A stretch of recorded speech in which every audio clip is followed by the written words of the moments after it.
அத்தியாயம் 26. என்ன செய்யலாம் என மாலை வரை தங்களுக்குள் கலந்து பேசிக் கொண்டிருந்த தங்கள் பெற்றோரை பார்த்து என்ன முடிவு எடுப்பார்கள் என்பது ஓரளவுக்கு மீயாளுக்கு புரிந்து போனது. எதுவும் பேசாமல் தன்னுடைய பொருட்களை எல்லாம் எடுத்து பெட்டியில் அடுக்க ஆரம்பித்தாள். வைஷ்ணவியும் ஏதோ யோசனையோடு தன் பெட்டியில் எல்லாவற்றையும் அடுக்கிக் கொண்டிருக்க, பெரியவர்கள் எல்லோரும் வீட்டிலிருந்த மற்ற பொருட்களை ஒவ்வொன்றாக அட்டை பெட்டியில் போட்டு கட்ட ஆரம்பித்தார்கள். மதியம் அனைவருக்கும் உணவை வெளியில் சென்று ராகவனும் நாகேந்திரனும் வாங்கி வந்தார்கள். மாலை புன்னகையோடு வந்த ரகுவரனை பார்த்தபோது மீயாளுக்கு எரிச்சல் மண்டிக்கொண்டு வந்தது. அவனை பார்த்த எல்லோருமே சந்தோஷத்துடன், வாப்பா ரகு, வா வா, உன்னைத்தான் எதிர்பார்த்துட்டு இருந்தோம் என சொல்ல, சங்கீதா அவனுக்கென்று அவனுக்கு பிடித்த மாதிரியான இஞ்சி டீ தயாரித்து எடுத்து வந்தார். அதை அவன் கைகளில் கொடுத்துவிட்டு, என்ன ரகு, உங்க எம்டி என்ன சொன்னாரு என கேட்டார். நான் கேட்டா அவர் முடியாதுன்னு சொல்லிடுவாரா ஆண்டி? ஓகேன்னு தான் சொன்னாரு. நான் இங்கிருந்து போன உடனே அவர்கிட்ட பேசிட்டேன். வேலைக்காரங்க கிட்ட சொல்லி வீட்டை கிளீன் பண்ணி வைக்க சொல்றதா அவர் சொன்னாரு. சரி கிளம்புங்க, எல்லாரும் நேர்லயே போய் வீடு எப்படி இருக்குன்னு பார்த்துடுவோம் என எல்லோரையும் கிளப்பினான். அவர்களுடைய பொருட்களை எல்லாம் ஒரு டெம்போவில் ஏற்றி கிளப்பியவன், பின்னாலேயே ஒரு டாக்ஸியை பிடித்து அதில் அவர்களுடைய பெற்றோரை ஏற்றிவிட்டவன், அவனுடைய காரில் மீயாளையும் வைஷ்ணவியையும் அழைத்து கொண்டு ஆதிரன் வீட்டுக்கு சென்றான். மீயாளும் வைஷ்ணவியும் ரகுவரன் ஏதாவது பேசுவான் என அடிக்கடி அவன் முகத்தை பார்த்திருக்க, அவன் கண்டும் காணாமல் வந்து கொண்டிருந்தான். பொறுக்க முடியாமல் மீயாளே, என்ன ரகு சார், நாங்க வரதுல உங்களுக்கு பெருசா சந்தோஷம் இல்ல போல இருக்கே என உதடு வளைத்து ஏளனமாக கேட்டாள். அவளை ஒரு பார்வை பார்த்தவன் மீண்டும் திரும்பி சாலையை பொறுப்பாக பார்த்து ஓட்ட ஆரம்பித்தான். ஏதோ சொல்ல நினைத்தவன் போல தயங்கி பிறகு முகத்தை மாற்றி, கண்டிப்பா நீங்க வரதுல எனக்கு கொஞ்சம் கூட இஷ்டமே இல்ல. ஆதிக்கிட்ட எவ்வளவோ சொல்லி பார்த்தேன். ஆனா அவன் பிடிவாதமா இருக்கான். அந்த ஒரு காரணத்துக்காகத்தான் உங்கள வரவிட்டேன். நான் கொஞ்சம் அழுத்தமா சொல்லியிருந்தா கூட அவன் வேணாம்னு சொல்லியிருப்பான். ஆனா நான் உங்கள வர வச்சதுக்கு இன்னொரு காரணமும் இருக்கு என அவன் நிறுத்த, இருவரும் என்ன என்பதைப் போல் அவனை பார்த்தனர். வேற என்ன? எட்டி இருந்தா உங்கள பத்தின லட்சணம் அவனுக்கு புரியறதுக்கு வாய்ப்பே இல்ல. கிட்டக்க இருந்தா அவனும் புரிஞ்சுப்பானே. அதனாலதான். அவனது பதிலில் இருவரும் முறைப்புடன் அவனை பார்த்தனர். என்ன மொறப்பு வேண்டி கிடக்கு? நான் இல்லாததையா சொல்றேன்? நீங்க இனிமே இருக்க போறது எங்க இடம். அதனால கொஞ்சம் அடக்கியே வாசிங்க என இலக்காரமாக சொன்னான். இவ்வளவு கஷ்டப்பட்டு நீங்க எங்கள அழைச்சிட்டு போகணும்னு அவசியமே இல்லையே. ஏதாவது காரணம் சொல்லி ஆரம்பத்திலேயே தடுத்திருக்கலாமே என மீயாள் எரிச்சலுடன் கேட்டாள். ஒன்றும் பேசாமல் காரை ஓட்டுவதிலேயே கவனமாயிருந்தவன், செஞ்சிருக்கலாம் தான். ஆனா அவன் கஷ்டப்படுவானே, அதனால தான் விட்டுட்டேன். அதுக்காக ஓவரா அட்வான்டேஜ் எடுத்து அந்த வீட்டை உங்களுக்கு உரிமை கொண்டாடிக்காதீங்க. நீங்க வர்றதும் தெரியக்கூடாது, போறதும் தெரியக்கூடாது. எவ்வளவு நாள் நீங்க அங்க இருக்கலாம்னு நான் நினைக்கிறேனோ அது வரதான் நீங்க அங்க இருக்கலாம். எப்ப வேணும்னாலும் உங்கள அங்கிருந்து அனுப்புவேன். அதனால செட்டில் ஆயிட்டதா கனவு காணாதீங்க. வீட்லயே இடம் கொடுத்துட்டதுனால கம்பெனில எதுவும் செய்யாம ஏமாத்திடலாம்னு நினைக்காதீங்க. அந்த விஷயத்துல கண்டிப்பா ஆதி தலையிட மாட்டான். அதுக்கு நான் அனுமதிக்கவும் மாட்டேன். சோ, இங்க தங்க இடம் மட்டும் தான் குடுத்துருக்கு. மத்தபடி உங்க வேலையெல்லாம் அதேதான். கொஞ்சம் நீங்க ஏதாவது மாத்தி செய்யறதா எனக்கு தோணினாலும் இத விட கடினமான வேலைய கொடுப்பேன் என சற்று கடுமையாகவே சொன்னான். இதெல்லாம் ஓரளவு மீயாள் எதிர்பார்த்து இருந்தாலும் அவன் சொல்லும்போது கேட்க கஷ்டமாகவே இருந்தது. அப்படி இவனுக்கு என்னதான் செய்திருப்போம் என அவளால் யூகிக்கவே முடியவில்லை. அவளுக்கு நினைவு தெரிந்தவரை இதுவரை யாருக்கும் அவளால் எந்த கெடுதலும் நடந்தது இல்லை. ஒரு சில சிறிய கிண்டல் கேலிகளைத் தவிர பெரிதாக யாரையும் அவள் புண்படுத்தியதில்லை. அப்படியே அவர்கள் மனம் புண்பட்டு விட்டாலும் உடனே சென்று மன்னிப்பு கேட்டு விடுவாள். அப்படி இருக்க இவன் இத்தனை வன்மத்தோடு பேசுவதற்கு என்ன காரணமாக இருக்கும்? என்ன காரணம் என்று தெரிந்துவிட்டால் இந்த பிரச்சனையெல்லாம் அடியோடு மாறும் என அவள் நினைக்கவில்லை. ஆனால் என்னவென்று தெரிந்து கொள்ளும் எண்ணம் நாளுக்கு நாள் அதிகரித்தது உண்மைதான். ஆதியின் வீட்டிற்கு வந்து நின்ற எல்லோரும் வாயை பிளக்காத குறையாக அந்த வீட்டையே வியந்து பார்த்தபடி நின்று இருந்தனர். இவ்வளவு பெரிய வீட்டை இதுவரை அவர்கள் பார்த்ததே இல்லை. இத்தனை பெரிய வீட்டில் அவன் தனி ஒருவனாக தங்கியிருக்கிறான் என்பதே அவர்களுக்கு ஆச்சரியமாக இருந்தது. அதோடு அவன் வீட்டிலிருந்து கெஸ்ட் ஹவுஸுக்கு 1/2 கிலோமீட்டர் தொலைவு இருக்கும் போல. இரு வயது பெண்கள் இருக்கிற வீட்டில் இன்னொரு பையனும் இருப்பதைப் பற்றித்தான் எல்லோரும் யோசித்துக் கொண்டிருந்தது. ஆனால் அவர்கள் சந்தித்துக் கொள்ளக்கூட வாய்ப்பு இருக்காது என நினைத்துக் கொண்டார்கள். அவன் வெளியே செல்லும் வழியில் இருந்து அவன் வீடு தொலைவு வரை எல்லாவற்றையும் பார்த்தவர்கள் மனதுக்கு திருப்தியாக இருந்தது. நிச்சயம் அவன் தங்கள் பெண்கள் இருக்கும் பக்கத்திற்கு வரக்கூட எந்த தேவையும் இருப்பதாக தெரியவில்லை. அதோடு 2, 3 செக்யூரிட்டிகள் அங்கும் இங்கும் அலைந்து கொண்டிருக்க, 2 தோட்டக்காரர்கள் வேறு தோட்டத்தை பராமரித்தபடி இருந்தார்கள். சுற்றிலும் இத்தனை வேலைக்காரர்கள் இருக்கும்போது வேறு என்ன பாதுகாப்பு வேண்டும் என்று நினைத்தவர்களுக்கு மனம் நிம்மதியாக இருந்தது. அவனுடைய கெஸ்ட் ஹவுஸை பார்த்தபோது தங்கள் வீட்டை விட பெரிதாக இருப்பதாகவே தோன்றியது. உள்ளே மிகவும் சுத்தமாக பராமரிக்கப்பட்டு இருந்தது. 2 அறைகள் அட்டாச் பாத்ரூமோடு இருக்க, ஒரு பெரிய ஹால், பெரிய கிச்சன், ஒரு அறையில் பெரிய பால்கனியோடு தோட்டத்தை இணைப்பது மாதிரி இருந்தது. வாசலில் இருந்த வராண்டா கொஞ்சம் பெரியதாக ஒற்றை ஊஞ்சலோடு இருந்தது. வீட்டைச் சுற்றிப் பார்த்தவர்களுக்கு எல்லாம் திருப்தியாக இருக்க, அதுவும் மகள்களைப் பெற்றவர்களுக்கு மிகவும் திருப்தியாக இருக்க, அப்பாடா என ஓய்வாக அங்கிருந்த சோஃபாவில் எல்லோரும் அமர்ந்தார்கள். மியா என்று அழைத்தபடி யாரோ ஒரு பெண் குரல் கேட்க, புருவம் சுருக்கியபடி எழுந்து சென்றவள் அங்கு அம்புஜம் மாமியை பார்த்ததும் புன்னகையுடன் அணைத்துக் கொண்டாள். வாங்க ஆண்டி வாங்க. நான் வரப்போறது உங்களுக்கு ஏற்கனவே தெரியுமா என ஆவலோடு கேட்டாள். இல்லடி, எனக்கு காலையில தான் தெரியும். ரகு தம்பி விஷயத்த சொல்லி வீட்டை சுத்தம் பண்ண சொன்னுச்சு. நீ வரேன்னு தெரிஞ்சதும் எனக்கு அவ்வளவு சந்தோஷம். நான் தான் உடனே ஆளுங்களை கூட்டிட்டு வந்து இங்க எல்லாத்தையும் சுத்தம் பண்ணி வச்சேன் என அவரும் முகம் முழுவதும் பூரிப்போடு சொல்லிக் கொண்டிருந்தார். யார் என்பது மாதிரி அம்புஜத்தை எல்லோரும் பார்க்க, வீட்டினருக்கு அவரை அறிமுகப்படுத்தி வைத்தாள். அதேபோல் வீட்டினரையும் அவருக்கு அறிமுகப்படுத்தி வைத்தாள். அவளோடு தங்கப் போவதாக சொல்லி வைஷ்ணவியை அறிமுகப்படுத்தி வைக்க, ஓ, நீதான் வைஷுவா? மியா உன்னை பத்தி நிறைய சொல்லியிருக்கா என சிரித்தார். அது சரி மியா, இவங்கள உனக்கு எப்படி தெரியும்? ஏற்கனவே பழக்கமா என சங்கீதா கேட்டார். அதில் மீயாள் நன்றாக திணற, ஏதோ சொல்ல வந்த அம்புஜத்தை கண்ணால் சைகை காட்டி வேணாம் என நிறுத்தியவள், ஆமாமா, இவங்களோட தம்பி எங்க கூட தான் வேலை பார்க்கறாங்க. அப்படி பழக்கம் என சமாளித்தாள். ஏன் பொய் சொல்கிறாள் என்பது மாதிரி அம்புஜம் அவளை பார்த்தவர், பிறகு ஏதாவது காரணம் இருக்கும் என்பதை புரிந்து கொண்டு அவரும் அதை ஆமோதித்தார். அப்படியாம்மா? ரொம்ப சந்தோஷம். அப்படின்னா எங்க பொண்ணுங்கள ஜாக்கிரதையா பார்த்துக்கோங்க. தனியா விட்டுட்டு போறோமேன்னு ரொம்ப கவலையா இருந்தோம். நீங்க கூட இருக்கிறது எங்களுக்கு சந்தோஷம். உங்களுக்கு வீடு இங்கே தான் இருக்கா? இல்ல வெளியில தங்குவீங்களா? என சங்கீதா கேட்டார். இங்கதாம்மா, ஆதி தம்பி வீட்டுக்கு பின்னாடி ஒரு குவார்ட்டர்ஸ் இருக்கு. அங்கதான் நானும் இங்க வேலை பார்க்குற ஆளுங்க எல்லாம் தங்கி இருக்கோம். எனக்கு கல்யாணம் ஆகி சின்ன வயசுலயே கணவனை பறி கொடுத்துட்டேன். வீட்ல கொஞ்சம் பிரச்சனை, அங்க இருக்கிறது சரி வராதுன்னு வெளியில வந்துட்டேன். அப்புறம் ஆதி தம்பி தான் என் சமையல் புடிச்சு போய் இங்க வேலைக்கு சேர்த்துக்கிட்டாரு என அம்புஜம் சொல்ல, நீங்க சொல்றத பார்த்தா இவங்க எம்டி நல்லவராத்தான் தெரியுது என ராகவன் சொல்ல, அம்புஜமும் ஆதியின் அருமை பெருமைகளை அளந்து விட்டு கொண்டிருந்தார். ஏண்டி மியா, இவர் கம்பெனி எல்லாம் உனக்கு கண்ணே தெரியலையா? அங்கே போய் ஏதாவது வேலை கேட்டிருக்கலாம்ல. ரகு தம்பியும் ரொம்ப நாளா அவர் கம்பெனில வேலைக்கு வர சொல்லி கேட்டுக்கிட்டு தானே இருந்தாரு. நீங்களும் பாக்குறோம் பாக்குறோம்னு சொல்லிட்டு இப்படி ஒரு உருப்படாத கம்பெனில போய் சேர்ந்திருக்கீங்களே. அங்க உங்களுக்கு ஒழுங்காவும் சம்பளமும் கொடுக்கறதில்ல, நல்ல வேலையும் இல்லைன்னு சொன்னியே என சங்கீதா ஆற்றாமையோடு கேட்டார். இப்போது அம்புஜம் நன்றாக குழம்பிப் போனார். அவர் குழம்பிய முகத்தை பார்த்த மீயாள் இப்போதைக்கு எதுவும் பேச வேண்டாம் என கண்களால் சைகை காட்டிவிட்டு, முதல்ல அந்த கம்பெனிக்கு போறதாதாம்மா இருந்தோம். இங்க எங்க படிப்பு சம்பந்தப்பட்ட வேலை இருக்கிறதா சொன்னாங்க. அதோட நல்ல சம்பளமும் தரேன்னு சொன்னாங்க. ஒரு தடவை இன்டர்வியூ அட்டெண்ட் பண்ணலாம்னு தான் அங்க போனோம்.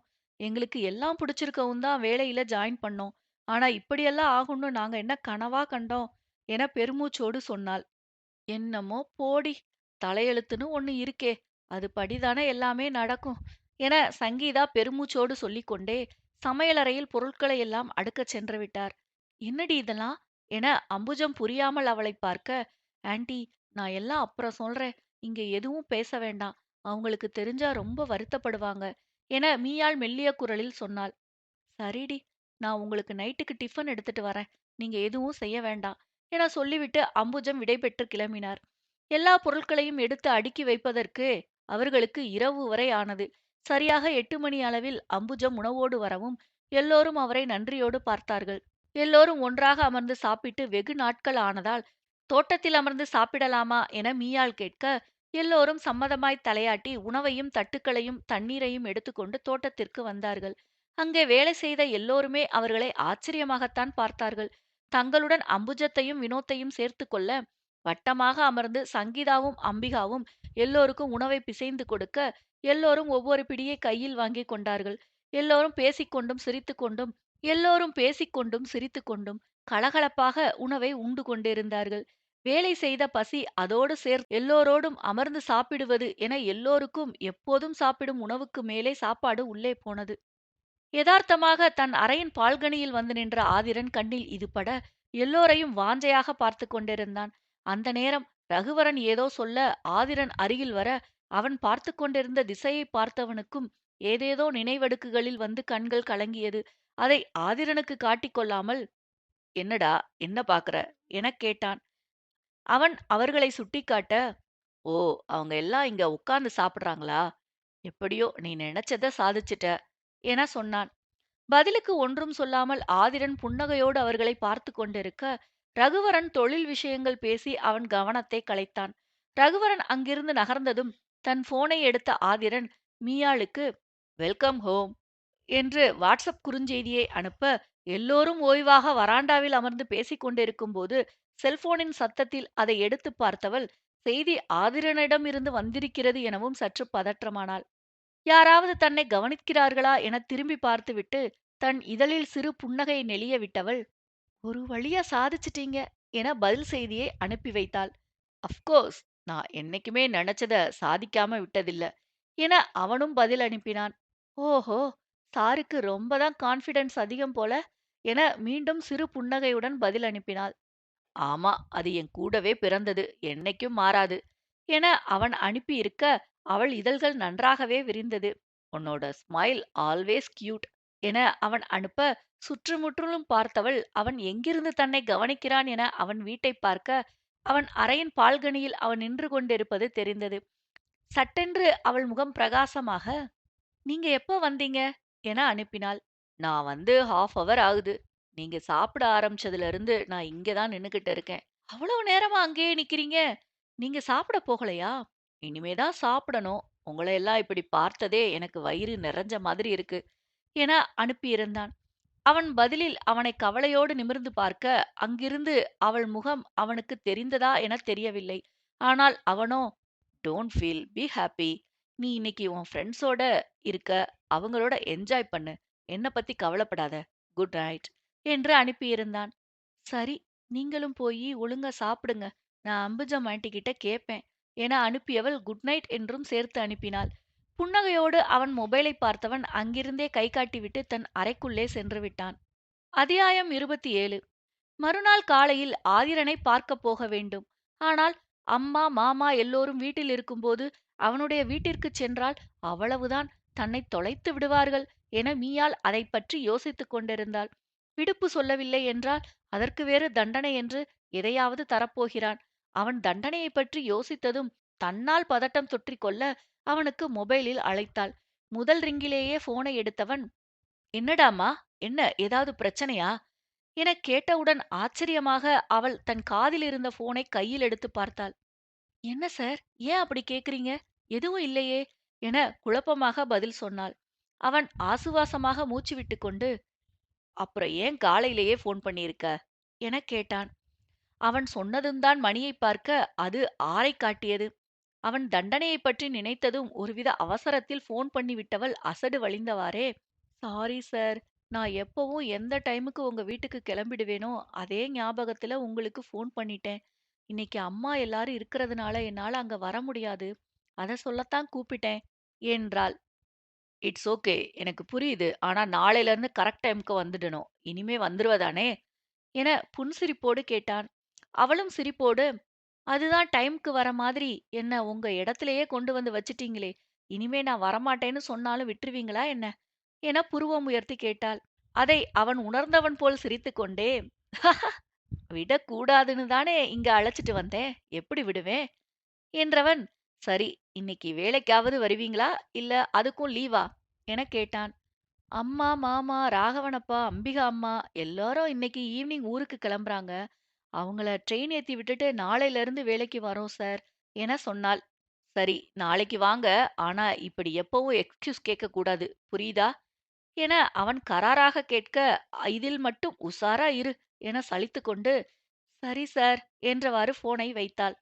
மாலை வரை இருவரும் பெற்றவர்களிடம் சீராட்டிவிட்டு அவர்களை ட்ரெயினில் ஏற்றிவிட்டபோது மனதிற்குள் ஏதோ ஒரு பாரம் வந்து ஏறிக்கொண்டது. அவர்கள் சோர்வான முகத்தை பார்த்த பெற்றவர்கள் கவலையோடு, ஏம்மா இப்படி இருக்கீங்க? உங்க முகத்த பார்த்தாலே இங்க இருந்து போகவே மனசு வரல. பேசாம நீங்களும் எங்க கூடவே வந்துடுறீங்களா? எனக் கேட்டனர். அவசரமாக மீயாள், அதெல்லாம் வேண்டாம்மா. எப்பவும் போல உங்கள பிரியறத நினைச்சே வருத்தமா இருக்கு. அவ்வளவுதான். 2 நாள் ஆனா சரியா போயிடும். நீங்க போய் உங்க சீட்ல உட்காருங்க என சொன்னவள், உங்களுக்கு தண்ணீர் பாட்டில் வாங்கி வரேன் என்று விட்டு அங்கிருந்து நகர்ந்து விட்டாள். மேலும் தூண்டித் துருவினால் அழுது விடுவோமோ என அவளுக்கு பயமாக இருந்தது. வரும்போது இரவு உணவை முடித்து விட்டதால் பழமும் தண்ணீர் பாட்டிலும் பிஸ்கட்டும் வாங்கி கொடுத்தவர்கள், நடுவில் பசித்தால் சாப்பிட்டுக் கொள்ளுங்கள் என சொன்னார்கள். ட்ரெயின் நகரத் தொடங்கியதும் ஒரு பெருமூச்சுடன் மீயாளும் வைஷ்ணவியும் ஸ்டேஷனில் இருந்து வெளியே வர, அவர்கள் வெயிட்டிங்கில் நிறுத்திவிட்டு போன ஆட்டோ அவர்களுக்காக காத்திருந்தது. அதில் ஏறி ஆதிரன் வீட்டுக்கு வந்தவர்களுக்கு மனதில் குடிகொண்டிருந்த பாரத்தினால் சரியான உறக்கம் கூட வரவில்லை. ஆனால் நாளையிலிருந்து தாங்கள் எப்போதும் போல வேலைக்குச் சென்றாக வேண்டுமே. முயன்று அதை மனதில் கொண்டு வந்து பெரும் முயற்சி செய்து உறங்க ஆரம்பித்தார்கள். மறுநாள் காலையில் எழுந்து குளித்து உடை மாற்றிக் கொண்டவள் உற்சாகத்தோடு வைஷ்ணவியை எழுப்பி ஆதிரன் வீட்டுக்குப் போவதை சொல்லிவிட்டு வேகமாக வெளியில் வந்தாள். எப்போதும் போல துள்ளி குதித்துக் கொண்டு அவன் வீட்டை அடைந்தவள், அம்புஜம் ஆண்டி கொடுத்த காஃபியை குடித்துவிட்டு அவனுக்காக தன் கையாலேயே காஃபியை கலந்தாள். அதை எடுத்துக்கொண்டு சிரிப்போடு மாடி ஏறியவள் அவன் அறைக்கதவைத் தட்ட, கமின் என்ற அவனது குரலில் உள்ளே சென்றாள். அவன் அப்போதுதான் படுக்கையை விட்டு எழுந்து கண்களைக் கசக்கியவாறு அவளைப் பார்த்தான். அவளைப் பார்த்ததும் முகம் மலர, குட் மார்னிங் என்றான். அவளும் பதிலுக்கு குட் மார்னிங் சொல்லி காப்பியை டேபிளில் வைத்துவிட்டு பேஸ்ட் பிரஷ் எடுத்து வந்து நீட்டினாள். அதை எடுத்துக்கொண்டு குளியலறைக்குள் சென்றவன் திரும்பி வந்து காப்பியை ருசித்தவாறு, பரவாயில்லையே, வர வர உன் சமையல் டேஸ்ட் எல்லாம் கொஞ்சம் பெட்டரா இருக்கு என புருவம் உயர்த்தியவாறு சொன்னான். அது எனக்கு காஃபி, டிஃபன் எல்லாம் ஓரளவுக்கு செய்யத் தெரியும் என தயங்கியவாறு சொன்னாள். அப்புறம் ஏன் டெய்லி கொஞ்சம் சுமாரா சமையல் செஞ்ச என அவன் கேள்வியாக பார்த்தான். அது நானும் வைஷ்ணவியும் தனியா ஃப்ளாட் எடுத்து தங்கும்போதிருந்து 1, 2 சமைச்சு எனக்கு பழக்கம்தான். ஆனா ஹெவியா எதுவும் செஞ்சது இல்ல. ஆரம்பத்துல நீங்க என்ன திட்டிக்கிட்டே இருக்கிறதுக்கு, வேலை வாங்குறதுக்கெல்லாம் எனக்கு பிடிக்காதா? அதனால தான் உங்க மேல இருந்த கடுப்புல கொஞ்சம் மோசமா செஞ்சேன். அத எனக்கும் கொடுக்கவும், சாப்பிட்டு பார்த்தபோது தான் எவ்வளவு மோசமா இருந்துச்சுன்னு தெரிஞ்சுக்க முடிஞ்சது. ஆனா நீங்க என்ன ஒரு வார்த்தை கூட சொல்லாதது எனக்கு கொஞ்சம் கஷ்டமா இருந்துச்சு. அதனால தான் இப்ப எல்லாம் கொஞ்சம் மெனக்கெட்டு நல்லா செய்றேன். அதோடு இப்பத்தான் நீங்க முன்ன மாதிரி இல்லையே. ஆனா என்னைக்காவது என்கிட்ட கோவப்படும்போது மறுபடியும் சமையல்ல இஷ்டத்துக்கு மாத்திடுவேன் என கண் சிமிட்டி சிரித்தாள். அவள் கண் சிமிட்டியதில் தடுமாறிய உள்ளத்தை இழுத்து பிடித்துக்கொண்டு, அப்போ வேணும்னே என்ன வச்சு செஞ்சிருக்க. இனிமே சாப்பாடு மோசமா இருந்தா என் மேல கோவமா இருக்கேன்னு நான் புரிஞ்சுக்கலாமா? அப்படித்தானே? என்று கேட்டவன், அது சரி, ஆரம்பத்துல உனக்கு என்ன பிடிக்காது சரி, இப்போ எப்படி என்ன பிடிக்குமா? என அவளை குறுகுறுவென பார்த்துக் கொண்டே கேட்டான். அது அது அப்படியெல்லாம் ஒண்ணும் இல்ல. அன்னைக்கு நீங்க எங்களுக்கு ஹெல்ப் பண்ணீங்களே, அதனால தான் இனிமே ஒழுங்கா செய்யலாம்னு நெனச்சேன். வேண்டாம்னா போங்க. நான் போய் உங்களுக்கு கஞ்சி செய்ய ஸ்டார்ட் பண்றேன். அப்புறம் லேட் ஆயிடும். என்றவாறு அவன் கையில் இருந்த காஃபி கப்பை வாங்கிக் கொண்டு கீழே ஓட்டம் பிடித்தாள். அவளை புன்னகையோடு பார்த்திருந்தவன் வெகு நாட்களுக்குப் பிறகு தன் காலை வேளை அழகாக இருப்பதைப் போலத் தோன்ற, தினமும் அவள் வந்து எழுப்பிய பிறகே கண் விழிக்க வேண்டும் என உற்சாகத்துடன் நினைத்துக் கொண்டான். மீயாள் வழக்கம்போல் அவனுக்கு கஞ்சி தயாரித்து எடுத்து வந்து கொடுத்து கு எடுத்து வந்து கொடுத்து குளியலறையில் அவனைத் தொடும்போது சிலிர்த்து அவனுக்கு தேவையான உடை எடுத்து வைத்துவிட்டு அவனுக்கு சமையல் செய்து என எல்லா வேலையும் முடித்தாள். அவன் கம்பெனிக்கு கிளம்பிச் சென்ற பிறகு தனக்கும் வைஷ்ணவிக்கும் உணவை எடுத்துக்கொண்டு கெஸ்ட் ஹவுஸுக்கு சென்றாள். மீயாள் உள்ளே நுழையும் போதுதான் வைஷ்ணவி எழுந்து குளித்துவிட்டு கிளம்பி அமர்ந்திருந்தாள். மீயாள் கையில் உணவோடு வருவதைப் பார்த்ததும் பிடுங்காத குறையாக அதை வாங்கி டைனிங் டேபிளில் வைத்து திறந்து பார்த்தவள் அதன் வாசனையில் ஆழ மூச்செடுத்து விட்டுக்கொண்டாள். ஸ்மெல்லே சூப்பரா இருக்கு. சாப்பாடும் அருமையா இருக்கும் போலயே. இதுக்காகவே டெய்லி கிளம்பி ஓடி வந்தியாமியா? யார் செஞ்சது? நீயா அக்காவா? எனக் கேட்டாள். ஆதி சாருக்கு மட்டும்தான் நான் செய்வேன் வைஷு. வேலைக்காரங்களுக்கெல்லாம் அக்கா தான் செய்வாங்க என சொல்ல அவள் வார்த்தையில் வைஷ்ணவி சட்டென்று முகம் சுருங்கிப் போனாள். வேலைக்காரங்களா? என வலியோடு அவள் கேட்க, அப்புறம் நான் என்ன அங்க அவனுக்கு ராணின்னு நினைச்சியா? எடுபிடி வேலை செய்யத்தானே போறேன். அப்ப நானும் வேலைக்காரி தானே என மீயாள் சாதாரணமாக முகத்தை வைத்துக்கொண்டு சொன்னாள். இருந்தாலும் அதில் இருந்த வலியை வைஷ்ணவி மட்டுமே உணர்வாள். இதுக்கு எப்பதான் விடிவு காலமியா? என்னால ஓரளவுக்கு மேல ரகுவ யாரோ போல பாத்துட்டு இருக்க முடியலடி. அவன் என்ன சாதாரணமா பாக்குறதையும் என்னால தாங்க முடியல என வைஷ்ணவி கண்களில் வழிந்த நீரை துடைத்துக் கொண்டாள். உன்கிட்ட சொல்றதுக்கு என்ன மியா? இந்த வீட்டுக்கு வரோம்னு சொல்லும்போது அவன பாக்க போறோங்கிற ஆசையில தான் உடனே நான் சரின்னு சொன்னேன். ஆனா அவன் என்ன ஒரு பொருட்டா கூட மதிக்கலைன்னதும் ஏன்டா வந்தோன்னு இருக்கு என வைஷ்ணவி உணர்வற்ற குரலில் சொன்னாள். அவளை அணைத்துக் கொண்ட மீயாள், வேற வழி இல்ல வைசு. இதெல்லாம் எதுக்கு? ஏன் ரகு இப்படியெல்லாம் செய்றாருன்னு தெரியற வரைக்கும் இதுக்கான வழிய நம்மளால யோசிக்க முடியாது. என்ன கேட்டாலும் அவன் சொல்ல மாட்டான். நாமே தெரிஞ்சுக்க ஏதாவது வழி இருந்தா யோசிக்க வேண்டியதுதான். எனக்கு இன்னொரு ஐடியா கூட இருக்கு வைஷு. அத பத்தி நாம அப்புறம் யோசிக்கலாம். முதல்ல சாப்பிட்டுட்டு வேலைக்கு கிளம்புவோம் என சொன்னாள். நாட்கள் வழக்கம் போல் செல்ல தான் யோசித்து வைத்திருந்த திட்டத்தை மீயாளால் செயல்படுத்த முடியவில்லை. காரணம் பெரிதாக ஒன்றுமில்லை. கொஞ்சம் கொஞ்சமாக ஆதிரன் பக்கம் அவள் மனம் சாயத் தொடங்கி இருந்தது. அதனால் எவ்வளவுதான் கஷ்டமான வேலை செய்தாலும் அங்கிருந்து வெளியே செல்லும் எண்ணம் இப்போதெல்லாம் அவளுக்கு தோன்ற மறுத்தது. காலையிலேயே அவனோடு செலவிடும் நேரம் மனதிற்கு பிடித்தபடியாக மாறிவிட எவ்வளவு வேலை செய்தாலும் அவளுக்கு வழியே தெரியவில்லை. ஆனால் வைஷ்ணவிதான் நாளுக்கு நாள் மெலிந்து போய் கொண்டிருந்தாள். அவளை பார்த்து மீயாளுக்கு குற்ற உணர்ச்சியாக இருக்க இரண்டு மனதாக என்ன செய்வதென்று புரியாமல் திண்டாடிக் கொண்டிருந்தாள். மீயாள் ஒரு திடமான முடிவு எடுக்கும்படி அன்றைய நாள் ஒரு சம்பவம் நடந்தது. ஆடி மாதத்திற்கான ஷோரூம் ஆஃபர் தொடங்கிவிட வழக்கம் போல அவர்கள் வேலை விளம்பரம் செய்வது என்று ஆனது. இந்த முறை சின்ன யானை என்று செல்லமாக அழைக்கப்படும் டாடா ஏஸில் ஏறி ஊர் முழுவதுமாக மைக்கில் விளம்பரம் செய்வதோடு அந்த அட்டை பெட்டியோடு மற்ற நால்வரும் நிற்க வேண்டும். மீயாளுக்கு மைக்கில் பேச எந்த அளவுக்கு கடினமாக இருந்ததோ மற்ற நால்வருக்கும் அதேபோல் அந்த அட்டை பெட்டியோடு நிற்பதற்கு அந்த அளவுக்கு கடினமாக இருந்தது. நல்ல வேளையாக தினமும் அதேபோல் விளம்பரப்படுத்தச் சொல்லாமல் ஒரு நாள் ஷோரூமிலும் மறுநாள் இதேபோல ஊர் ஊராக சென்று விளம்பரப்படுத்த சொன்னார்கள். அன்று ஏசிக்கான அட்டை பெட்டியோடு வைஷ்ணவி நின்றிருக்க ரகுவரன் அன்று ஷோரூமை பார்க்க வந்திருந்தான். அவன் எப்போதாவது இதுபோல வருவது உண்டுதான். ஆதிரன் வரவில்லை என்றால் ரகு கட்டாயம் வந்து விடுவான். இருவருக்கும் பல வேறு தொழில்கள் இருந்ததால் நேரமின்மையால் இப்படி மாற்றி மாற்றி வந்து கொண்டிருந்தார்கள். வைஷ்ணவி ரகுவரனையே ஏக்கத்தோடு பார்த்து கொண்டிருக்க அவனோ அவளை பார்த்துவிட்டு அவளின் அட்டைப்பட்டியில் எழுதியிருந்த வாசகங்களையும் பார்த்தான். சூரியனின் தகிப்பால் உடல் சூடாகிவிட்டதா? உங்களை குளுமையாக்க இதோ நான் தயார். என்னை அறையின் உள்ளே கொண்டு சென்று வையுங்கள். நான் உங்களை குளுமைப்படுத்துவேன். என்னை வாங்கிச் சென்றால் குளுமையை உணர்ந்து நிச்சயம் எப்போதும் என்னையே நாடுவீர்கள். உங்கள் எதிர்பார்ப்பை பூர்த்தி செய்து உங்களை புத்துணர்ச்சியாக்குவேன் என இருந்தது. ஒருமுறை புருவம் சுருக்கி அதை பார்த்தவன் பிறகு ஒன்றும் பேசாமல் ஷோரூமை பார்வையிட சென்று விட்டான். எப்போதும் போல ரோட்டில் போவோர் வருவோர் கேலி செய்து அவர்களை வம்பிழுத்துக் கொண்டிருக்க மீயாள் எரிச்சலில் தலையை அழுந்த பிடித்துக் கொண்டு நின்றிருந்தாள். வைசு, தலைவலியா இருக்கு. நான் காப்பி குடிக்க போறேன். நீ வரியா என கேட்டாள். ரகுவரன் தன்னை கண்டுகொள்ளாமல் போனதில் சோகத்துடன் இருந்தவள் வேண்டாம் என தலையசைக்க, அப்படின்னா நீ இங்கேயே இரு. நான் போய் காப்பி குடிச்சிட்டு வரேன் என்றவாறு விசாலையும் அன்வரையும் அழைத்துக் கொண்டு செல்ல அஜய் மட்டும் அங்கேயே வைஷ்ணவியோடு நின்று கொண்டான். வைஷ்ணவிக்கு என்று எங்கிருந்துதான் வருகிறார்களோ? அன்றும் ஒருவன் அவளை கலாட்டா செய்ய ஆரம்பித்தான்.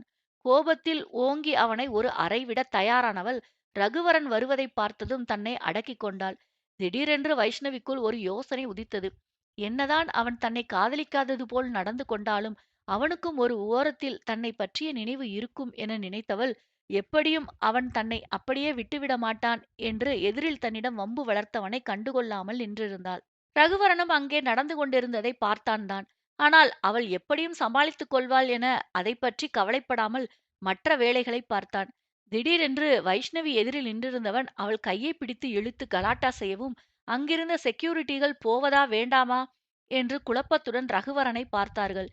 ஏன் அவனை எதுவும் செய்யாமல் அவள் நிற்கிறாள் என பார்க்க அவளோ அவனை ஆர்வமாக பார்த்து கொண்டிருந்தாள்.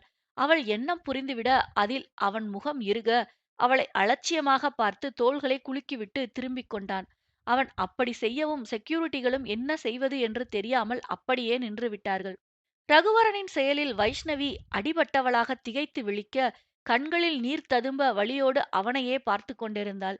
கையை பிடித்து இழுத்தும் வைஷ்ணவி அவனை தடுக்காமல் அவனிடம் இருந்து விடுபட மட்டுமே போராட அது எதிரில் நின்றிருந்தவனுக்கு இன்னும் வசதியாக போக அவள் அருகில் மிக நெருக்கமாக சென்றான். அத்தியாயம் 28. அவன் வைஷ்ணவி அருகில் செல்ல, அதற்குள் அங்கே வந்துவிட்ட மீயாள் பாய்ந்து சென்று அவனை அறைந்து அங்கிருந்து விரட்டிவிட்டாள். போனவன் கண்டிப்பாக திரும்பவும் வருவான் என்பது போலதான் தெரிந்தது. ஏனெனில் அங்கே வேலை செய்தவர்கள் கூட அவனை தடுக்கவில்லையே. எதையோ பறிகொடுத்தது போல் நின்றிருந்த வைஷ்ணவியை பார்க்க பார்க்க மீயாளுக்கு பற்றிக் கொண்டு வந்தது. அப்படி என்ன நடந்துவிட்டது என கண்டவன் கை வைக்கப் போகிற அளவுக்கு எதையும் உணர்ந்து கொள்ளாமல் இப்படி இருக்கிறாள் என எரிச்சலுடன் அவளை முறைத்து பார்த்தாள். மற்றவர்கள் முன்னால் அதை அவளிடம் கேட்டு தேவையில்லாமல் காட்சிப்படுத்த விரும்பாமல் முறைப்புடன் அவளை தனியே அழைத்துச் சென்று அவளை வாங்கு வாங்கென்று வாங்க, அவளோ அசையாமல் நின்றிருந்தாள். அவள் தோளை பிடித்து உலுக்க அப்போதுதான் சுய நினைவுக்கு வந்தவள் மீயாளை கட்டிக்கொண்டு அழுது தீர்த்தாள். அவள் அழுகையில் திகைத்த மீயாள் ஒன்றும் புரியாமல் அவள் முதுகை தடவிவிட்டு என்னவென்று விசாரிக்க, வைஷ்ணவி அழுது கொண்டே நடந்ததை சொன்னாள். கேட்க கேட்க மீயாளுக்கு ரகுவரன் மீது கொலைவெறி ஆத்திரம் உண்டானது. ஆனால் அதை காட்ட முடியாத இடத்தில் அல்லவா இருக்கிறார்கள். ரகுவரனுக்கும் வைஷ்ணவியின் முகத்தைப் பார்த்து என்னவோ போல்தான் இருந்தது. அதனால் அதற்கு மேல் அங்கு நிற்காமல் ஷோரூமிலிருந்து வெளியேறிவிட்டான். மீயாள் தான் யோசித்த திட்டத்தை செயல்படுத்த வேண்டுமென நினைத்து கொண்டவள், வைஷ்ணவி இப்போது இருக்கும் நிலையில் அவளிடம் எதுவும் சொல்ல வேண்டாம், வீட்டில் போய் பேசிக் கொள்ளலாம் என அமைதி காத்தாள். வீட்டுக்கு வந்தவுடன் வைஷ்ணவியை தேற்றி, இதுக்கு மேல நாம இப்படியே இருந்தா சரி வராது வைஷு. இங்கிருந்து நம்ம போயாகணும். அதுக்கு அந்த அக்ரிமெண்ட் பேப்பர் நம்ம கைக்கு வந்தாகணும் என மீயாள் சொன்னாள். அது எப்படி நம்ம கைக்கு வருமியா? அவனுங்க அதை எங்க வச்சிருக்காங்கன்னு தெரியலையே. நம்ம கிட்ட சொல்லிட்டாடி வைப்பானுங்க. எங்க வச்சிருக்காங்கன்னு நாம தான் தேடணும். எப்படியாவது தேடி கண்டுபிடிச்சு அத அழிச்சாதான் நம்மளால கொஞ்சமாவது நிம்மதியா மூச்சு விட முடியும். ஏன்னா நாளுக்கு நாள் இவங்க வக்ரம் கூடி போயிட்டே இருக்கே தவிர கொஞ்சமும் குறையல. இன்னும் என்னவெல்லாம் செய்ய காத்திருக்காங்கன்னு தெரியல. இனிமே எல்லாத்தையும் தாங்குற அளவுக்கு நமக்கு தெம்பு கிடையாது. இவ்ளோ நாள் ஏதோ கோபத்துல இருக்காங்க. கொஞ்ச நாள் நம்மள கொடுமைப்படுத்தி விட்டு விட்டுருவாங்கன்னு நெனச்சேன். ஆனா இத்தன நடந்தும் இன்னைக்கு ஒரு வார்த்தை கூட ரகு பேசாததுல இருந்தே அவங்களுக்கு அந்த எண்ணம் இல்லன்னு தெரியுது. இன்னும் எவ்வளவு நாளைக்கு நாம இப்படியே கஷ்டப்பட்டுக்கிட்டு இருக்கிறது? அவனுங்க நம்மள விடலன்னா நாமளே அதுக்கான வழிய தேட வேண்டியதுதான் என மீயாள் உறுதியோடு சொன்னாள். வைஷ்ணவிக்கும் அதுவே சரி எனப்பட, சரிடி, நாம இப்போ என்ன செய்றது அத சொல்லு என கேட்டாள். எப்படியாவது விஷால், அன்வர், அஜய் 3 பேரையும் கன்வின்ஸ் பண்ணி நம்ம கூட சேர்த்துக்கணும். அப்புறம் ரகு வீடு, ஆதிரன் வீடு எல்லாத்துலயும் சல்லடை போட்டு சலிச்சு தேடணும். ரகு வீடு ரொம்ப பெருசில்ல. அதனால ஒரு நாள் நைட் போதும்.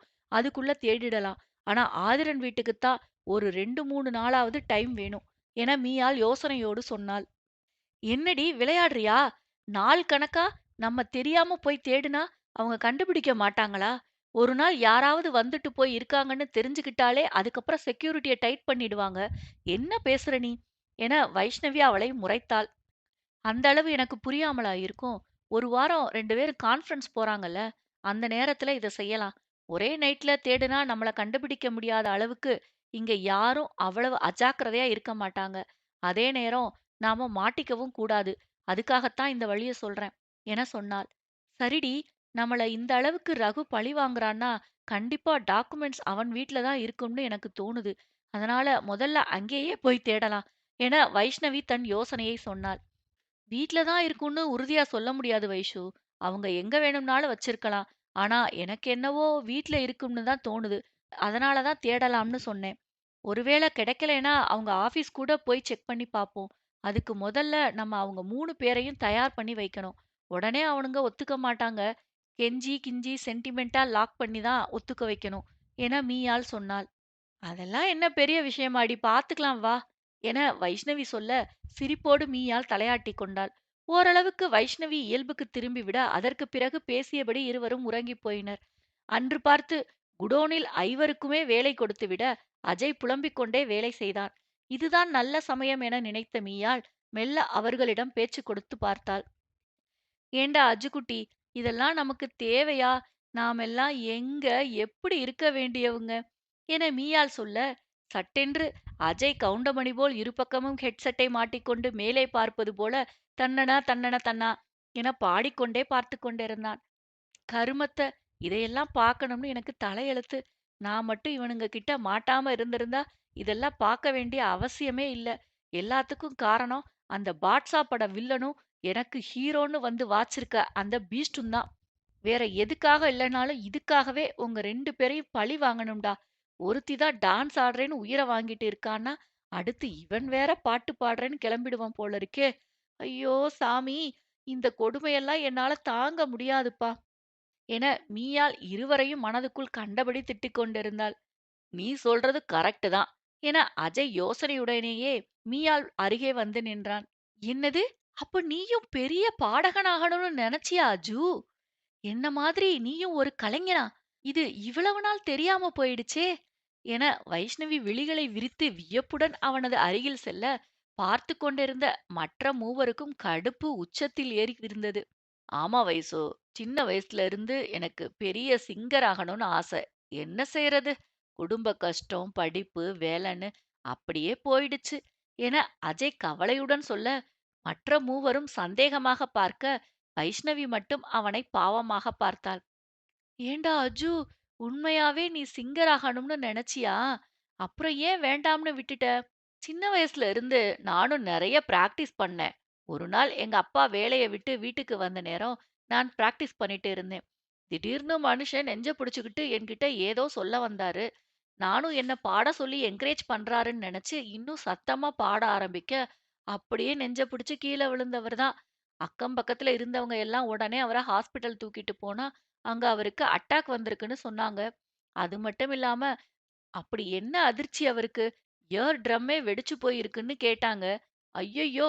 நம்ம கொலை கேஸ்ல உள்ள தள்ளிடுவாங்களோன்னு நான் அப்படியே சைலண்டா ஒதுங்கிட்டேன். நல்ல வேளையா யாருக்கும் நான் தான் அதுக்கு காரணம்னு தெரியல என அஜய் பெருமையாக சொல்லிக் கொண்டிருக்க, எல்லோரும் அவனை கேவலமாக ஒரு பார்வை பார்த்தனர். ஆனால் வைஷ்ணவியோ, அப்படியா அஜு? இந்த மாதிரி இன்சிடென்ட் ஒண்ணு என் லைஃப்லயும் நடந்திருக்கு. இப்படித்தான் நானும் கூட தடவ டான்ஸ் பிராக்டிஸ் பண்ணும்போது, நல்லா இருந்த எங்க தாத்தா சீரியஸா படுத்த படுக்கை ஆயிட்டாரு. கொஞ்ச நாள்லயே இறந்தும் போயிட்டாரு. அதுக்கப்புறம் எங்க அம்மா வீட்ல டான்ஸ் பிராக்டிஸே பண்ணக்கூடாதுன்னு தடா போட்டுட்டாங்க. இல்லைன்னா அப்பவே நானும் ஒரு லேடி பிரபுதேவா ஆகியிருப்பேன். நீ ஏன் நியாயத்த சொல்லு அஜு. வயசானா எல்லாரும் சாகத்தானே செய்வாங்க. என்னமோ என்னால தான் எங்க தாத்தா செத்து போன மாதிரி, அதுக்கப்புறம் டான்ஸே ஆடக்கூடாதுன்னு சொல்லிட்டாங்க. நான் மட்டும் ஆடி இருந்தேனா, இந்நேரம் எங்கேயோ போயிருப்பேன்.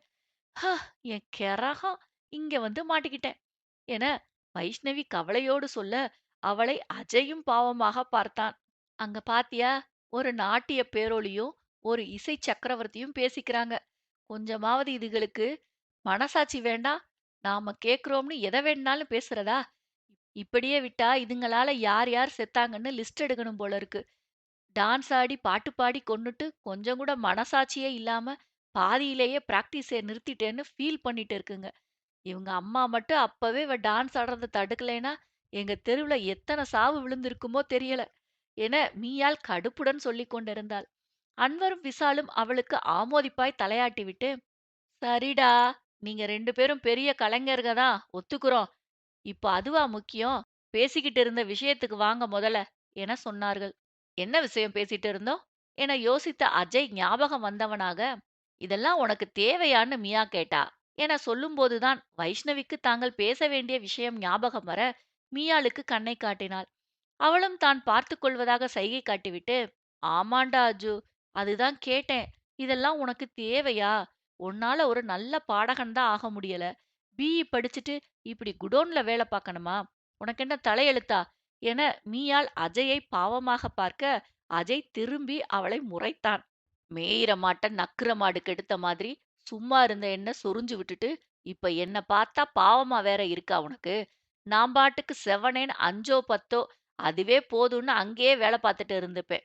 அத விட்டுட்டு நல்ல சம்பளம் வாங்கி தரேன்னு வாடான்னு கூட்டிட்டு வந்துட்டு, என்ன இவங்க கிட்ட கோர்த்து விட்டது இல்லாம, மேடம் என்ன பார்த்து பாவப்படுறீங்களாக்கும். சாத்தான் சும்மா வேதம் ஓதாதே மேடம். நீ ஏன் திடீர்னு இப்ப அப்படியே சென்டிமெண்ட்ட காய்ச்சி காதுல ஊத்துற? எதுவா இருந்தாலும் நேரடியா சொல்லு. நீ காதுல ஊத்துறது மனசுல நிறைஞ்சு நெஞ்சு வெடிச்சிட போகுது.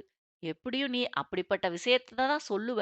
இல்லைனா நீ இப்படி பம்ம மாட்டியே என அஜய் சரியாக அவளை கண்டுகொண்டான்.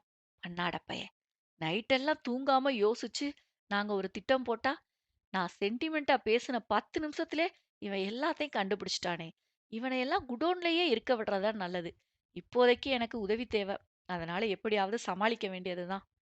என்னடா, என்ன போய் சந்தேகப்படுறியா என மீயாள் பாவமாக முகத்தை வைத்துக் கொள்ள, ஏய் டகால்டி, நீ சாதாரணமா பேசினாலே உன்னை நம்ப மாட்டேன். இதுல பாவமா மூஞ்ச வச்சுட்டு பேசுறியா? கன்ஃபார்மா எதுலயோ என்னை கோர்த்து விட போற. என்னன்னு சொல்லுடி என அஜய் கேட்டான். ச்சே, நீ எல்லாம் ஒரு ஆளுன்னு உன்கிட்ட போய் பேசிக்கிட்டு இருக்கேன் பாரு, என்ன சொல்லணும்? இந்த குடோன்லே கிடந்து சாவு, எனக்கென்ன வந்தது என மீயாள் கோபத்துடன் சொல்ல, உண்மையிலேயே இவள் உதவி செய்யத்தான் கேட்கிறாளோ என அஜய் இப்போது யோசனையுடன் பார்த்தான். நல்ல சான்ஸு, இப்படியே யூஸ் பண்ணிடி மியா என வைஷ்ணவி கண்ணை காட்ட புரிந்து கொண்ட மியாள், இங்க பாருங்கடா, எங்களுக்கு மட்டும் இல்ல, உங்க 3 பேருக்கும் இங்க இருந்து ஒரு விடிவு காலம் வேணும்னா நான் உங்களுக்கு ஐடியா சொல்றேன். எனக்கு தெரிஞ்ச இத செஞ்சா மட்டும்தான் நாம தப்பிக்க முடியும். இல்லனா எப்பவும் இவனுங்க நம்மள வெளியில விடமாட்டானுங்க என சொன்னாள். நீ என்னடி, நாங்களும் என்னவோ இவனுங்க கிட்ட மாட்டி இருக்கிற மாதிரியே பேசுற? நீங்க 2 பேரும் தான் அவங்க கிட்ட மாட்டியிருக்கீங்க. நாங்க இங்க வேலைக்கு தான் இருக்கோம். உங்க கூட சேர்ந்த பாவத்துக்கு எங்களையும் சேர்த்து இப்படி வாட்டுறானுங்க. மத்தபடி நாங்க எப்ப வேணும்னாலும் வேலைய விடலாம், தெரியும்ல? என்ன ஒண்ணு, வேலைய விடுறதுக்கு 1 மாசத்துக்கு முன்னாடி நோட்டீஸ் குடுக்கணும். அவ்வளவுதான் என அஜய் இருந்திருந்து இன்று பார்த்து தெளிவாக பேச மீயாளுக்கு பற்றிக் கொண்டு வந்தது. ஓ! அந்த நெனப்புல தான் நீ தெனாவட்டா இருக்கியா? இவ்வளவு நாளா அவனுங்க கொடுமைப்படுத்துறானுங்கன்னு தெரியுது. முன்னாடியே வேலைய விட வேண்டியது தான? ஏன் தொர வேலைய விடாம இருந்தீங்க? என வைஷ்ணவி நக்கலாக கேட்டாள். இதுவரையிலும் இந்த மாதிரி வேலையெல்லாம் எங்களுக்கு கொடுத்தது இல்லைடி. நீங்க மட்டும் தான் செஞ்சுட்டு இருந்தீங்க. இன்னைக்கு தானே எங்களுக்கும் கொடுத்திருக்காங்க. நாளைக்கு காலையில வேலையா என் ரிசைனிங் லெட்டர கொண்டு போய் கொடுக்க போறேன் என அஜய் ஆவேசமாக சொன்னான். ஆமா, சார் தான் இந்த ஏஆர் குரூப்ஸுக்கு மேனேஜரு. வேலைய விட்டுட்டு போறதுக்கு ரிசைனிங் லெட்டர் கொடுக்க போறாராம். நாயே, நீ இப்ப வரைக்கும் பார்த்துட்டு இருக்கிறது லேபர் ஜாப் தான்டா. அதுக்கு லெட்டர் ஒரு கேடா? அப்புறம் துரை சார் கொண்டு போய் லெட்டர கொடுத்த உடனே, ஓகேங்க சார், உடனே அடுத்த மாசத்திலேயே உங்கள அனுப்பிடுறோம் சார்ன்னு சொல்லப் போறானுங்களா? நிச்சயம் மாட்டானுங்க. எங்களுக்கு ஒரு செக் வச்ச மாதிரி உங்களுக்கு ஏதாவது ஒரு செக் வச்சிருப்பானுங்க. நீ வேணும்னா பாரு என வைஷ்ணவி சொல்ல, அஜய் அலட்சியமாக அவளைப் பார்த்தான். எங்கள ஏண்டி அவனுங்க இங்க இருக்க வைக்கணும்? உங்களுக்குள்ள தான் ஏதோ பகை, அதனால பழி வாங்குறானுங்க. நாங்க அவனுங்கள முன்ன பின்ன பார்த்தது கூட இல்ல. அப்படியே எங்கள வேலையில வச்சாலும் அவனுங்களுக்கு என்ன ஆகப் போகுது? எங்கள மாதிரி 1000 பேர் கிடப்பாங்க. அதனால கண்டிப்பா நாளைக்கு நாங்க வேலைய விடுறோம்னு சொன்னா ஒத்துப்பானுங்க. நீ வேணும்னா பாரு என அஜயும் திடமாக பேசினான். இவர்களிடம் சொன்னால் புரியாது. போய் அனுபவப்பட்டு வரட்டும் என நினைத்த மியாள், சரி இப்ப என்ன? நீ போய் கேட்டா உடனே உன்ன வேலைய விட்டு அனுப்பிடுவானுங்க. அதுதானே? சரி, நாளைக்கு 3 பேரும் போங்க. மேனேஜர் கிட்ட பேசிட்டு மேற்கொண்டு முடிவு பண்ணிக்கலாம் என சாதாரணமாக சொன்னாள். குட்டிச்சாத்தான் உடனே ஒத்துக்குச்சே. அப்ப நமக்கும் அவனுங்க ஏதாவது ஆப்பு வச்சிருக்கானுங்களான்னு தெரியலையே என யோசித்தவாறு மறுநாளே 3 பேரும் சென்று மேனேஜர் அறையில் நின்றனர். அத்தியாயம் 29. அஜய், விஷால், அன்வர் மூவரும் மேனேஜர் அசோகன் அறையில் சென்று நின்றிருந்தனர். காலையிலேயே தன்னை தேடி வந்த 3 பேரையும் ஏற இறங்க பார்த்த அசோகன், இவனுங்க எதுக்காக இங்க வந்திருக்கானுங்க என்றபடி அவர்களை பார்த்தார். என்னப்பா, என்ன வேணும்? எதுக்காக காலையிலேயே இங்க வந்து நிக்கிறீங்க என கேட்டார். சார், எங்களுக்கு குடோன்ல வேலை அலாட் பண்ணியிருக்காங்க என அன்வர் தான் பேச்சை எடுத்தான். ஆமா, உங்க 5 பேருக்குமே ஒண்ணா வேலை போட சொல்லி ரகு சார் சொல்லியிருக்கார். அதனால தான் என அவர் சாதாரணமாக சொன்னார். என்னது, எல்லாருக்கும் ஒண்ணா வேலை போட சொன்னாங்களா என யோசித்தபடி நின்று இருந்தவர்கள் அதை அப்புறம் பார்த்து கொள்வோம் என நினைத்து, சார், எங்களுக்கு அங்க வேலை செய்ய பிடிக்கல. அதோட இங்க எங்களுக்கு கொடுக்கிற வேலையும் பிடிக்கல. அதனால நாங்க வேலையை விட்டு போகலாம்னு இருக்கோம் என அன்வர் சொன்னான். என்னப்பா, விளையாடுறீங்களா? சேர்ந்து 3 மாசம் ஆகல, அதுக்குள்ள வேலைய விட்டு போறீங்கன்னா என்ன அர்த்தம்? அப்புறம் உங்களுக்கு கொடுத்த ட்ரெய்னிங் எல்லாம் என்ன ஆகுறது? உங்கள மாதிரி இன்னொரு ஆள எடுத்து ட்ரெய்னிங் கொடுத்து நாங்க வேலைக்கு வைக்க முடியுமா? என சொல்ல 3 பேரும் உள்ளுக்குள் கடுப்பானார்கள். ஆமா, பெரிய கலெக்டர் வேலை. இதுக்கு ட்ரெய்னிங் வேற கொடுக்குறாங்களாக்கும். ரோடா நோட்டீஸ் குடுக்கறதுக்கு ட்ரெய்னிங் என்னத்துக்கு? என உள்ளுக்குள்ளேயே பொறுமினார்கள். சார், அதெல்லாம் பார்த்தா ஆகுமா சார்? எங்களால இந்த வேலை செய்ய முடியல. நாங்க படிச்சதுக்கும், இங்க வேலை செய்றதுக்கும் சம்மந்தமே இல்ல. சரி, கொஞ்ச நாள் பொறுத்துக்கிட்டு வேலை பார்க்கலாம்னு பார்த்தா, குடோன்ல வேலை போட்டா எப்படி சார்? அத எங்களால எப்படி செய்ய முடியும்? அதெல்லாம் சரி வராது. நாங்க இன்னைக்கு வேலைய ரிசைன் பண்றோம் என அஜய் சொன்னான். நீங்க சொல்றதெல்லாம் சரிப்பா. ஆனா நீங்க உடனே வேலைய விட முடியாது என அசோகன் அவர்களை நிதானமாக பார்த்தார். என்ன சார், என்ன விஷயம்? 1 மாசத்துக்கு முன்னாடி நோட்டீஸ் குடுக்கணும். அதானே? அப்படி இருந்தா நாங்க இன்னைக்கே கொடுத்துடுறோம். 1 மாசம் வரதானே, பொறுத்துக்கிட்டு வேலை பார்க்குறோம். என விசால் சொன்னான். அதெல்லாம் இல்லப்பா. கட்டாயம் நீங்க 2 வருஷம் இங்க வேலை பார்த்தே ஆகணும். என அசோகன் சொல்ல அன்வர் இடையிட்டு ஆவேசமாக, அப்படியெல்லாம் நீங்க மியா, வைஷு மாதிரி எங்கள பிடிச்சு வைக்க முடியாது. நாங்க யாரும் எந்த கையெழுத்தும் போடல. அதோட நீங்க பணம் எதுவும் கேட்கிற மாதிரி இருந்தா நாங்க போலீஸுக்கு போவோம். என கோபத்தோடு சொன்னான். அசோகன் அவனை புருவம் சுருங்க பார்த்து, நீங்க எங்க வேணாலும் போங்கப்பா. அதை எப்படி சமாளிக்கிறதுன்னு எங்களுக்கு தெரியும். ஆனா நீங்க இங்க வரும்போது உங்களுடைய ஒரிஜினல் சர்டிபிகேட் கொடுத்துட்டு தானே சேர்ந்திருப்பீங்க. ஞாபகம் இருக்கா? அது திரும்ப உங்களுக்கு கிடைக்காது என சொன்னார். என்ன சார், மிரட்டுறீங்களா? இத நீங்க கொடுக்கலைன்னா போலீஸ் அழைச்சிட்டு வந்து வாங்கிட்டு போவேன் என அன்வர் ஜம்பமாக சொன்னான். ஏன்பா, அவங்க வந்து எங்களை என்ன செய்ய முடியும்னு நினைக்கிற? சரி, வந்து எங்களை கேக்குறாங்கன்னு வச்சுக்கோ. உண்மையிலேயே சர்டிபிகேட் வாங்கணும், உங்களை மிரட்டணும்னு நாங்க ஒத்துப்போமா என்ன? இல்லன்னு தான் சொல்லுவோம் என அசோகன் சிரித்தார். அவர் சிரித்ததில் அன்வர் முகம் கன்றிவிட, வீம்பாக, அந்த சர்டிபிகேட்டை நீங்களே வச்சுக்கோங்க. நாங்க அது காணாம போயிடுச்சுன்னு யுனிவர்சிட்டியில அப்ளை பண்ணி வேற வாங்கிப்போம் என சொன்னான். சரி, சர்டிபிகேட்டை வாங்கிடுவீங்க. ஆனா உங்களை இங்கிருந்து போக விடாம பண்றதுக்கு வேற வழியே இல்லையா? உதாரணத்துக்கு கம்பெனி பணத்தை 3 பேர் கையாடல் பண்ணிட்டீங்கன்னு சொன்னா உங்களால என்ன செய்ய முடியும்? என அசோகன் அசால்ட்டாக ஒரு குண்டை தூக்கி போட 3 பேரும் திகைத்துப் பார்த்தனர். என்ன சார், என்ன பேசுறீங்க? நாங்க எப்படி கம்பெனி பணத்த கையாட முடியும்? அதோட நாங்க குடோன்லயும், ரோட்ல நோட்டீஸ் கொடுக்கிற வேலையும் பார்த்துக்கிட்டு இருக்கோம். எங்களுக்கு எப்படி கம்பெனி பணம் கைக்கு வரும்? நீங்க போய் சொன்னாலும் எல்லாரும் நம்பிடுவாங்களா என்ன? என விசால் கொஞ்சம் திடத்தோடு கேட்டான். பணம் பாதாள வரைக்கும் பாயும்பா. நாங்க எது சொன்னாலும் எல்லாரும் நம்புவாங்க. உங்கள மாட்டி விடணும்னு நெனச்சா எது வேணும்னாலும் செய்யலாம் தானே? இத ஒரு உதாரணத்துக்கு தான் சொன்னேன். மத்தபடி இதத்தான் செய்வோம்னு கிடையாது. என சொன்னார். என்ன சார், கொஞ்சம் கூட மனசாட்சி இல்லாம இப்படி பேசுறீங்களே! வேலை பிடிக்கலன்னு வேலைய விட்டு போறது ஒரு தப்பா? அதுக்கு இந்த மாதிரி எல்லாம் பண்ணுவீங்களா? அப்படியெல்லாம் அராஜகம் பண்றது என்ன விதத்துல நியாயம்? என அஜய் கோபமாக கேட்டான். நீங்க சொல்றது எனக்கு புரியுதுப்பா. ஆனா எங்க நிலைமையும் கொஞ்சம் யோசிச்சு பாருங்க. 3 மாசம் கூட வேலை பார்க்காம அசால்ட்டா வேலைய விட்டு போறேன்னு சொன்னா நாங்களும் என்ன பண்றது? பேசாம இன்னும் ஒரு 6 மாசம் அட்ஜஸ்ட் பண்ணிக்கிட்டு வேலை பாருங்க. நான் ரகு சார் கிட்ட பேசி உங்கள அனுப்ப முடியுதான்னு பார்க்குறேன். அவங்க இந்த விஷயத்துல கொஞ்சம் மோசமானவங்க தான். அவங்களா நினைக்கிற வரை அவ்வளவு சீக்கிரமா யாரையும் வெளியில விடமாட்டாங்க. அதுக்கு காரண காரியம் எதுவும் கிடையாது. அவங்களுக்கு தேவைப்பட்டா யார வேணும்னாலும், எப்ப வேணும்னாலும், என்ன வேணும்னாலும் செய்வாங்க. என சொல்ல மூவருக்கும் பற்றிக் கொண்டு வந்தது. தங்களையே இப்படி செய்பவர்கள் அந்த இரு பெண்களை என்ன பாடுபடுத்தி இருப்பார்கள் எனத் தோன்ற, சுயநலமாக தாங்கள் வேலையை விட நினைத்ததை எண்ணி நொந்து கொண்டார்கள். முகம் வாடி வந்தவர்களை மீயாளும் வைஷ்ணவியும் என்னவென்று கேட்க அவர்கள் நடந்ததை சொன்னார்கள். இந்த மாதிரி செய்வார்கள் என ஓரளவு எதிர்பார்த்த இரு பெண்களும் அமைதியாக யோசனையில் இருந்தார்கள். அவர்கள் யோசனையை கலைக்கும் பொருட்டு அன்வர், நீங்க சொல்றது கரெக்டு தாண்டி. இவனுங்க கிட்ட நேர் வழியில போனா நம்ம பிழைக்க முடியாது. ஏதாவது குறுக்கு வழி தான் கண்டுபிடிக்கணும். சரி, நீங்க 2 பேரும் ஏதோ திட்டம் வச்சிருக்கேன்னு சொன்னீங்களே, அது என்ன? என கேட்டான். இப்போது அவர்கள் கோபத்தில் இருக்கிறார்கள். இப்போதுதான் சரியாக அவர்களை உசுப்பேற்றி விட முடியும் என நினைத்த மீயாளும் தங்கள் திட்டத்தை சொன்னாள். கேட்டுக்கொண்டிருந்த 3 ஆண்களுக்கும் கொஞ்சம் உள்ளுக்குள் கிளி பரவத்தான் செய்தது. என்னடி இவ்வளவு அசால்ட்டா சொல்றீங்க? மாட்டிக்கிட்டா என்ன பண்றது? என அஜய் பயத்துடன் கேட்டான். மாட்டிக்காம தான்டா செய்யணும். இதை விட்டா இப்ப நமக்கு வேற வழி இல்ல. கண்டிப்பா எங்களோட அக்ரிமெண்ட் காப்பி கூட தான் உங்க காப்பியும் வச்சிருப்பாங்க. சோ அதை எப்படியாவது நம்ம கண்டுபிடிச்சிட்டா போதும். அதுக்கப்புறம் நமக்கு எந்த பிரச்சனையும் இல்ல. அவனுங்க 1 வாரம் கான்ஃபரன்ஸ் போறானுங்க. அதுக்குள்ளதான் நாம இந்த வேலைய பார்த்தாகணும். என மீயாள் சொல்ல எல்லோருக்கும் இது நல்ல திட்டமாக தான் தோன்றியது. சரிடி, அவனுங்க எப்போ ஊருக்கு போறானுங்க? என விசால் கேட்டான். அடுத்த வாரம்டா. நமக்கு இன்னும் 1 வாரம்தான் இருக்கு. அதுக்குள்ள நம்மள நாம தயார்படுத்திக்கணும். எனக்கு ஆதிரன் வீடு ஓரளவுக்கு அத்துப்படி. அதனால அங்க தேடுறது சுலபம்தான். ஆனா ரகு வீட்ல தான் கொஞ்சம் நிதானமா தேடணும்.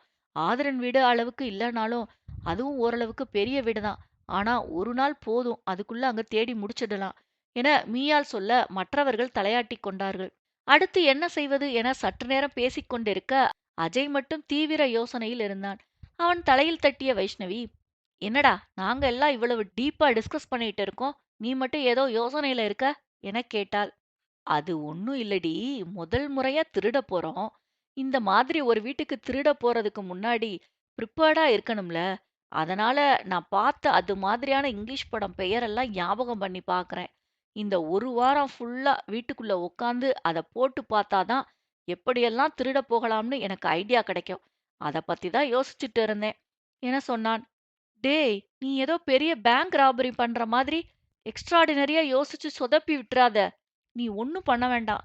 நாங்க சொல்றத மட்டும் செஞ்சா போதும்" என வைஷ்ணவி கொஞ்சம் முன்ஜாக்கிரதையாகவே சொன்னாள். "அது எப்படி? நானும் தான உங்க கூட திருட வரேன். நானும் கொஞ்சம் முன்னெச்சரிக்கையா இருக்க வேண்டாமா? நீங்க சொல்றத கேட்டு திடீர்னு நான் மாட்டிக்கிட்டா? என்ன மாட்டி விட்டு நீங்க மட்டும் எஸ்கேப் ஆயிட்டா என்ன செய்றது? அதெல்லாம் முடியாது. நானும் கொஞ்சம் ஐடியா சொல்லுவேன்" என அஜய் பிடிவாதமாக நின்றான். இது என்ன ரோதனையா போச்சு? என பெண்கள் அன்வர் விசாலைப் பார்க்க, அவர்களோ அதெல்லாம் திருந்துற ஜென்மம் இல்ல. பட்டுதான் திருந்தும். அவன விட்டு தள்ளுங்க. முதல்ல நாம எப்படி எந்த நேரத்துல போகலாம், என்னென்ன செய்யலாம்னு பிளான் பண்ணுவோம் என சொன்னார்கள். ஒரு வாரம் வரை தாங்கள் மாட்டிக்கொள்ளாதபடி இருக்க என்னென்ன செய்ய வேண்டும், எப்படி செய்ய வேண்டும் என அதையெல்லாம் சரியாக திட்டம் போட்டார்கள். அதே நேரம் அவர்கள் வீட்டில் எங்கெங்கு தேட வேண்டும், யார் யார் எப்படி பிரிந்து செல்ல வேண்டும் என்பது முதல் கொண்டு எல்லோரும் தீவிரமாக பேசி முடிவெடுத்தார்கள். எந்த விதத்திலும் சொதப்பி விடாதபடி அவர்கள் மிகத் தெளிவாகவே திட்டம் போட்டு முடித்திருக்க, அவர்கள் எதிர்பார்த்தபடியே அடுத்த வாரம் ஆதிரனும் ரகுவரனும் ஒரு வாரம் கான்ஃபரன்ஸுக்காக லண்டன் பயணப்பட்டார்கள். அன்று இரவு ரகு வீட்டில் தேடப் போகலாம் என முடிவெடுத்திருக்க, தங்கள் கெஸ்ட் ஹவுஸுக்கு அன்வர், அஜய், விஷால் மூவரையும் இரு பெண்களும் வரவழைத்திருந்தனர். எந்த வழியாகப் போகலாம் என அங்கிருந்தே அவர்கள் திட்டமிட்டுக் கொண்டு சற்று நேரத்தில் கிளம்பிப் போனார்கள். சொன்னபடியே இரவில் 3 ஆண்களும் திரும்பி வர, பெண்களும் கெஸ்ட் ஹவுஸிலிருந்து யாருக்கும் தெரியாமல் பின்பக்கமாக வெளியேறி இருந்தார்கள். அங்கே வந்த பிறகு தேடப் போவதற்கு வசதியாக அவசர அவசரமாக அஜய் கெட்டப் சேஞ்ச் செய்து கொண்டிருக்க, அதை பார்த்து நால்வருக்குமே தலையில் அடித்துக் கொள்ளலாம் போல இருந்தது. "இப்போ ஏன்டா அவசர அவசரமா இந்த வேலையெல்லாம் பண்ற?" என வைஷ்ணவி எரிச்சலோடு கேட்டாள். "ஏய் என்ன பேசுற? நாம போற இடம் எப்படி? போற வேலை என்ன? அதுக்கு இந்த கெட்டப் எல்லாம் தேவையில்லையா?" "டேய் உனக்கே ஒரு மனசாட்சி வேண்டாம். நாம போறது அந்த அக்ரீமெண்ட் பேப்பர்ஸ தேடுறதுக்கு. ஆனா நீ என்னமோ கவுண்டமணி நாட்டாம படத்துல செந்தில தேடப் போற மாதிரி தலையில ஒரு லைட்டு, இடுப்புல ஒரு பெல்ட், பின்னாடி ஒரு பேக் வேற. இன்னும் டிஃபன் பாக்ஸும் தண்ணி பாட்டிலும் மட்டும்தான் எடுத்துக்கல" என மீயாள் கடுப்போடு சொன்னாள். ஏனெனில் அவன் கெட்டப்பை பார்த்தால் கவுண்டமணியே தோற்று விடுவார் போல அப்படித்தான் இருந்தது. "கரெக்ட் டிமியா. எனக்கும் அப்படியே இவனை பார்த்தா கவுண்டமணி ஃபீலிங் தான் வருது. ஆனா இவன் எந்த செந்தில தேடப் போறான்னு தான் தெரியல" என விசாலும் சேர்ந்து கொண்டான். "என்ன பார்த்து கிண்டல் பண்றீங்களா? நீங்க எல்லாம் தேடுற நேரத்துல பசிக்குது சாப்பிடணும்னு சொல்லுவீங்கன்னு தான் இந்த பேக்ல கொஞ்சம் ஸ்நாக்ஸ், ஜூஸ் பாட்டில் எல்லாம் எடுத்து போட்டுட்டு வந்தேன். உங்களுக்காக பார்த்து பார்த்து கிளம்பி வந்த என்ன போயி என்ன வார்த்தை சொல்லிட்டீங்க" என வேதனையில் குமுறுபவன் போல கண்களில் இரு விரல்களை வைத்து அழுத்தம் கொடுத்து தனக்குத்தானே உச்சு கொட்டிக் கொண்டான். "டேய் டேய் டேய் நடிக்காதடா. உன்னை எங்களுக்கு தெரியும். அந்த மொட்டை வெயில்ல விளம்பர மாடலா நிக்க வைக்கும் போதே கொஞ்சம் கூட வெக்கமே இல்லாம ஒரு கையில ஜூஸும் ஸ்நாக்ஸுமா நிப்ப. இங்க உனக்கு சொல்லவா வேணும்? உன்னையெல்லாம் நம்பி இந்த ஆபரேஷனுக்கு களத்துல இறங்குனோம் பாரு. எங்கள சொல்லணும்" என வைஷ்ணவி எகிறிக் கொண்டிருந்தாள். "ஆப்ரேஷனா? சொல்லவே இல்ல. முன்னாடியே ஆப்ரேஷன்னு சொல்லியிருந்தா, அதுக்கு தகுந்த மாதிரி கெட்டப் சேஞ்ச் பண்ணிட்டு வந்திருப்பேனே. அது சரி, யாருக்கு ஆப்ரேஷன்?" என அஜய் கேட்க, எல்லோருக்குமே பற்றிக் கொண்டு வந்தது. "ஆமா, ஆப்ரேஷன் அன்வருக்கு தான். அதுவும் பைல்ஸ் ஆப்ரேஷன். பண்றியா?" என வைஷ்ணவி கோபத்தோடு அஜயை முறைத்தாள். அடச்சீ! 2 பேரும் முதல்ல வாய மூடுங்க. ஏன்டா அஜு, உனக்கு கொஞ்சம் கூட அறிவே இல்லையா? இந்த மாதிரி கிறுக்குத்தனம் பண்றதுக்கு தான் அத்தன இங்கிலீஷ் படம் பாத்தியா? அந்த படத்த பாத்தும் கூடவா நீ திருந்தல? அதுல இருந்து ஏதாவது ஒரு கெட்டப் போட்டிருந்தா கூட மனசு ஆறியிருக்கும். ஆனா இது என்னடா வேஷம்? என மீயாள் அவனை முறைத்துப் பார்த்தாள். நானும் அந்த மாதிரி ஏதாவது ஒரு கெட்டப் போடலாம்னு தாண்டி நெனச்சேன். ஆனா பட்ஜெட் பத்தல. அதனால தான் நம்ம வருமானத்துக்கு ஏத்த மாதிரி இந்த தரமான கெட்டப் போட்டேன். "இது தரமான கெட்டப்பா? தர லோக்கலான கெட்டப்ன்னு சொல்லு. அதுதான் கரெக்ட்டா இருக்கும். ஆனா இது தான்டா உனக்கு பக்காவா பொருந்துது. எங்க ஏரியா கூர்க்கா மாதிரியே இருக்க" என வைஷ்ணவி அஜயை கிண்டல் செய்தாள். அஜய் மறுபடியும் ஏதோ சொல்லத் தொடங்க, மீயாள் குறுக்கிட்டு, "போதும் 2 பேரும் இப்ப நிறுத்தப் போறீங்களா இல்லையா? இப்படியே ஆர்கியூமென்ட் பண்ணிட்டே இருந்தா நாளைக்கு காலையில தான் ரகு வீட்டுக்கு போலாம். அப்புறம் உள்ள போறதுக்கும் திரும்பி வரதுக்கும் தான் நமக்கு டைம் இருக்கும். சுத்தமா தேட முடியாது. பரவால்லையா?" என இருவரையும் பார்த்து சற்று அழுத்தமாக கேட்க, இருவரும் வாயை மூடிக்கொண்டார்கள். ரகு வீட்டுக்குச் சென்ற மீயாளுக்கும் வைஷ்ணவிக்கும் தாங்கள் எதிர்பார்த்தது கிடைக்கவில்லை என்றாலும், இந்த தேடுதல் வேட்டையில் தாங்கள் இத்தனை தூரம் கஷ்டப்படுவதற்கு காரணம் என்ன என்ற உண்மையை தெரிந்து கொள்ளும்படி அமைந்தது. அத்தியாயம் 30. ரகு வீட்டின் காம்பவுண்டுக்குள் நுழைந்தவர்கள் தோட்டத்தின் உள்ளே மெல்ல பதுங்கி பதுங்கி சென்றார்கள். ரகு வீட்டு வாசலில் 2 செக்யூரிட்டிகளைத் தவிர வேறு யாரும் கிடையாது. வேலையாட்கள் கூட ஆதிரன் வீட்டு குவார்ட்டர்ஸிலிருந்துதான் வருவார்கள். நல்ல வேளையாக இருவருக்குமே நாய் வளர்க்கும் பழக்கம் இல்லை.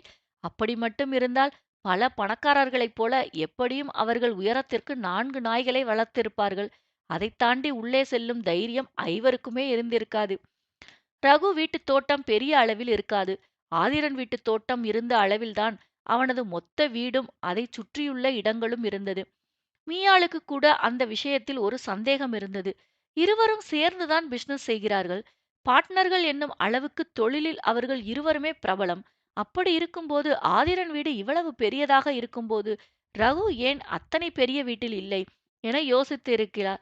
ஒருவேளை ரகுவுக்கு பெரிய வீட்டில் வசிக்க பிடிக்காமல் கூட இருக்கலாம். உண்மையில் சொல்லப்போனால் ஆதிரனுக்கு கூட அத்தனை பெரிய வீடு தேவையே இல்லையே.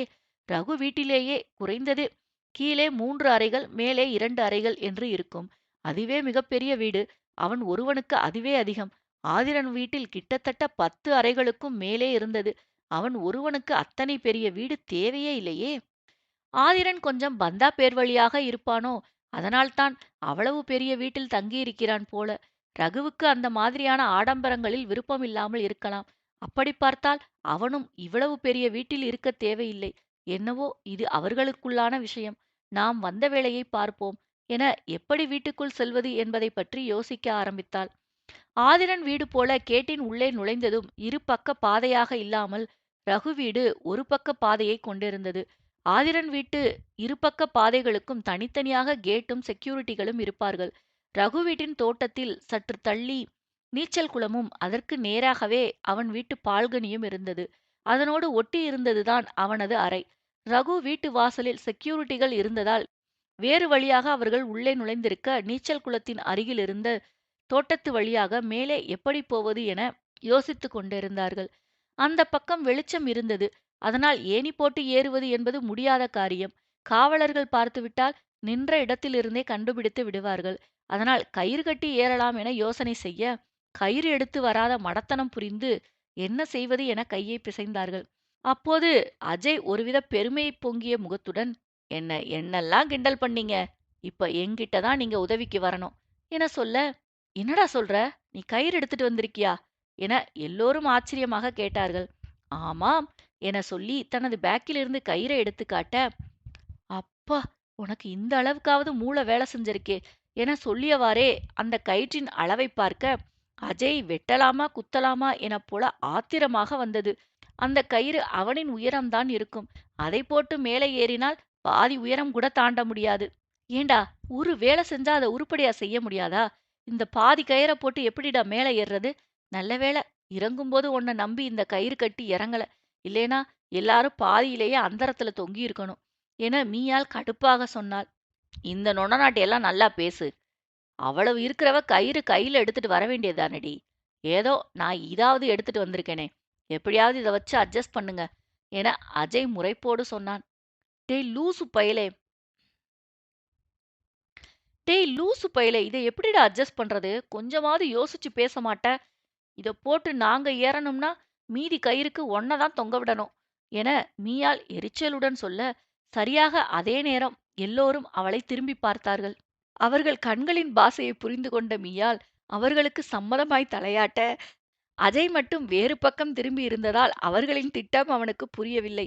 சற்று நேரத்தில் அஜய் கதற கதற அவனை கையோடு கயிறை சேர்த்து கட்டி மேலே தொங்கவிட்டவர்கள் அவனின் கையையும் வாயையும் அவன் கொண்டு வந்திருந்த டேப்பாலேயே ஒட்டிவிட்டனர்.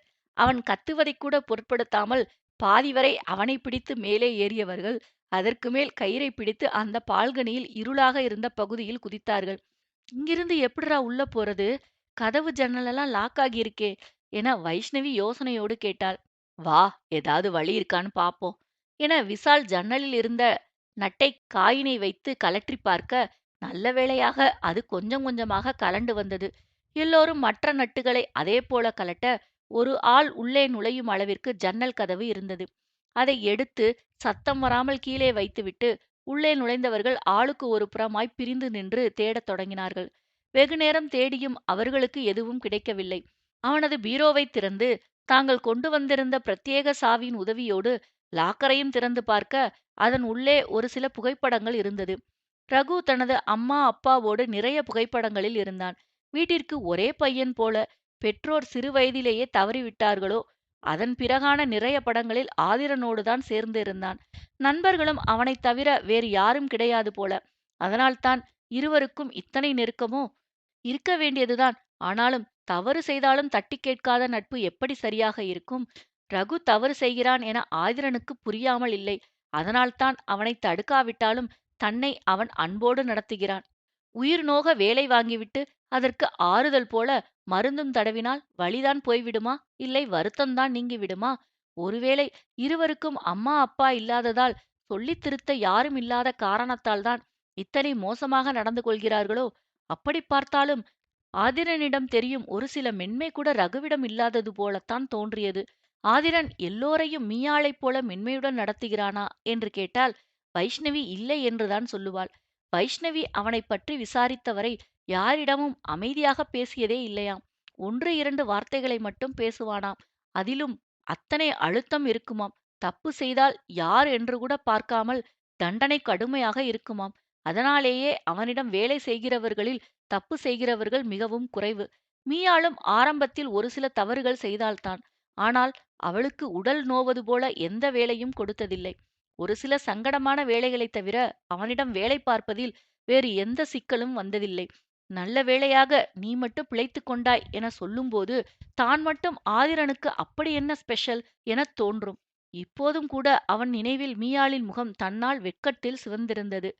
மீயாள் ஏதோ யோசனையில் இருப்பதைக் கண்ட வைஷ்ணவி அவள் தோளில் இடித்து, என்னடி கனவு காண்றியா? அதுக்கு நேரம் இருக்கு. முதல்ல வந்து வேலைய பாரு என அதட்டினாள். அவள் அப்படி சொன்னதும்தான் மீயாள் தான் இருக்கும் இடம் உணர்ந்து சட்டென்று எடுத்த புகைப்படங்களை மீண்டும் எடுத்த இடத்திலேயே வைத்துவிட்டு வேறு ஏதாவது கிடைக்கிறதா என தேடினாள். ஒரு சில தங்க வைர நகைகள் இருந்தது. அதை ஒதுக்கிவிட்டு பார்க்க அதன் அடியில் ஒரு டைரி இருந்தது. இது யாருடையது என யோசனையுடன் எடுத்து பார்த்தவள் ரகுவுடையது என்றதும் சிறிய தயக்கத்திற்குப் பிறகு அதை எடுத்து தனது பேக்கில் பத்திரப்படுத்திக் கொண்டாள். நள்ளிரவை தாண்டியும் வீடு முழுவதும் சோதனையிட்டு பார்த்து விட்டார்கள். அவர்கள் எதிர்பார்த்த மாதிரி எதுவும் கிடைக்கவில்லை. டாக்குமெண்ட்ஸ் கிடைக்கவில்லை என்றாலும் அது எங்கிருக்கிறது என்பதற்கான சின்ன தடயமாவது கிடைக்கிறதா என்று வீடு முழுவதும் தேடிப் பார்க்க ஒன்றையும் காணவில்லை. இதற்கு மேல் இங்கே இருந்தால் மாட்டிக்கொள்வோம் என சோர்வோடு அங்கிருந்து இறங்கி கீழே சென்றார்கள். கீழே இறங்கிய பிறகுதான் அஜயின் கைக்கட்டையும் வாய்க்கட்டையும் அவிழ்த்து விட்டார்கள். அஜயால் திட்டுவதற்கு கூட இப்போது வாயைத் திறக்க முடியவில்லை. அந்த அளவு அரை மயக்கத்தில் இருந்தான். எல்லோரையும் முறைத்து பார்த்தவன், உங்க எல்லாரையும் வந்து வச்சுக்கிறேன்டா என கோபத்தோடு கிளம்பி போனான். அவனோடு மற்ற ஆண்களும் கிளம்ப இரு பெண்களும் கெஸ்ட் ஹவுஸுக்கு வந்து சோர்வோடு அமர்ந்தார்கள். என்னடி அங்கதான் இருக்கும்னு உறுதியா நினைச்சோம். கிடைக்கலையே, இப்ப என்ன பண்றது என வைஷ்ணவி எரிச்சலோடு கேட்டாள். ரகு வீட்டுக்கு ஒரு நாள் போதும்னு நினைச்சோம். கீழே 2 ரூம் திறக்கவே முடியல. எப்படியும் நாளைக்கும் போகணும்னு நினைக்கிறேன்டி. அந்த ரூமுக்கு தகுந்த மாதிரி நாளைக்கு வேற சாவி எடுத்துட்டு வரேன்னு விஷால் சொல்லியிருக்கான். ரகு வீட்ல சொதப்புன மாதிரி ஆதி வீட்ல சொதப்பிடக்கூடாதுடி. அதனாலேயே முன்னாடியே ஆதி வீட்ல எல்லா ரூமுக்கும் பக்காவா சாவிய தயார் பண்ணிடணும். அதுக்கான வேலைய நான் இன்னைக்கே ஸ்டார்ட் பண்ணிடுறேன். வேலைக்காரங்க யாரும் பார்க்காதப்போ ஒரிஜினல் சாவியில இருந்து டூப்ளிகேட் எடுக்கிறதுக்கான வேலைய பார்த்துடுறேன். அப்பதான் 3 டேஸ்க்குள்ளயாவது அந்த வீட்ல நாம தேடி முடிக்கலாம் என மீயாள் சொன்னாள். ஏன் மியா, உனக்கு கூட ரகு வீட்ல ஒண்ணுமே கிடைக்கலையா? அவன் பர்சனல் லாக்கர் எல்லாம் திறந்து பார்த்தியேடி, அதுல எதுவும் கிடைக்கலையா என வைஷ்ணவி கேட்டாள். கிடைக்கலைன்னு யார் சொன்னது? அவனுடைய டைரி கிடைச்சது. அதுல நாம எதுக்காக இவ்வளவு தூரம் கஷ்டப்படுறோம்னு ரீசன் இருக்கலாம், இல்லாமலும் இருக்கலாம். ஆனா இப்போ அது நமக்கு தேவையில்லாத ஒண்ணு. ரீசன் கிடைச்சாலும் அந்த மாங்கா மடையனுக்கு நம்மளோட நிலைமைய எடுத்துச் சொல்லி புரிய வைக்க முடியாது. அவன் புரிஞ்சுக்கவும் மாட்டான். இப்ப இந்த டைரிய படிச்சு நாம டைம் வேஸ்ட் பண்ண முடியாது. ஒருவேளை படிச்சு அப்செட் ஆகிட்டா நம்மளால முழு மூச்சோட தேட முடியாது. அதனால இத அப்புறம் பார்த்துக்கலாம். சோ நாம கிடைச்ச டைம் யூஸ் பண்ணி அந்த டாக்குமெண்ட்ஸ் எங்க இருக்குன்னு தேடி கண்டுபிடிக்கலாம். அதுக்கு பிறகு இத படிச்சு பார்த்தா, அவன் எதுக்காக கோவமா இருக்கான்னு தெரிஞ்சிடும். அதுக்கப்புறம் பொறுமையா எடுத்து சொல்லி புரிய வச்சுட்டு நாம இங்கிருந்து போகலாம் என மீயாள் பொறுமையாக சொன்னாள். அந்த டைரியையே வைஷ்ணவி வெறித்து பார்த்தாள். வைஷ்ணவிக்கும் கூட ஆரம்பத்தில் ரகு எதற்காக தங்களை இப்படி கொடுமைப்படுத்துகிறான், அவனிடம் என்ன காரணம் என கேட்போம் என எவ்வளவோ யோசனை இருந்தது. அதெல்லாம் அவன் காதல் தனக்கு கிடைக்கும் என்ற நம்பிக்கையில்தான். இப்போது அவளின் நம்பிக்கை ஆட்டம் கண்டு இருந்தது. அதனால் எதன் மீதும் பெரிதாக பற்றில்லை. இப்போது மீயாளுடன் சேர்ந்து டாக்குமெண்ட்ஸை தேடும் காரணம் கூட அவன் தங்களை கொடுமைப்படுத்துவதால் இல்லை. இனியும் அவன் தன்னை காதலற்று சாதாரண பார்வையில் பார்ப்பதை பார்த்து கொண்டு அவளால் சாதாரணமாக கடந்து போக முடியாது. காதலில் இத்தனை வலி இருக்கும் என்பதையே அவள் இப்போதுதான் உணர்கிறாள். தன்னை உயிரோடு வதைக்கும் இந்த வலியை நாளுக்கு நாள் அவளால் தாங்கவே முடியவில்லை. செத்துவிடலாமா என்று கூட தோன்றுகிறது. அவள் உயிரோடு இருக்கும் காரணமே மீயாள்தான். தேவையில்லாமல் அவளையும் சேர்த்து இக்கட்டில் இழுத்துவிட்டு, பத்தாததற்கு தங்கள் மேல் உயிரையே வைத்திருக்கும் பெற்றோரையும் இதில் இழுத்துவிட்டு, தான் மட்டும் சுயநலமாக அந்த முடிவுக்கு போகக்கூடாது என பொறுத்து கொண்டு இருக்கிறாள். வைஷ்ணவி முகத்தைக் கண்டு மீயாளுக்கு என்ன புரிந்ததோ, அவள் தோளைத் தொட்டு, "ஏண்டி இப்படி இருக்க? நமக்கு இப்போ நேரம் இல்ல. விடியப் போகுது. நேரத்தோட எழுந்திருச்சு வேலைக்கு போகணும். சீக்கிரம் படுத்து தூங்கு. நீ இப்பல்லாம் இப்படித்தான். ஒழுங்கா சாப்பிடுறதும் இல்ல, தூங்குறதும் இல்ல. இப்படியே இருந்தா உடம்பு என்னத்துக்காகும்? போய் படுடி" என அவளை அதட்டினாள். மீயாளின் கன்னத்தில் அழுத்தமாக முத்தமிட்ட வைஷ்ணவி, "சரிடி" என்றவாறு போய் தன் படுக்கையில் படுத்தாள். வைஷ்ணவியின் மன அழுத்தம் புரியாதவளா மீயாள்? வேதனையோடு அவளைப் பார்த்துவிட்டு தானும் தனது படுக்கையில் சென்று படுத்துக் கொண்டாள்.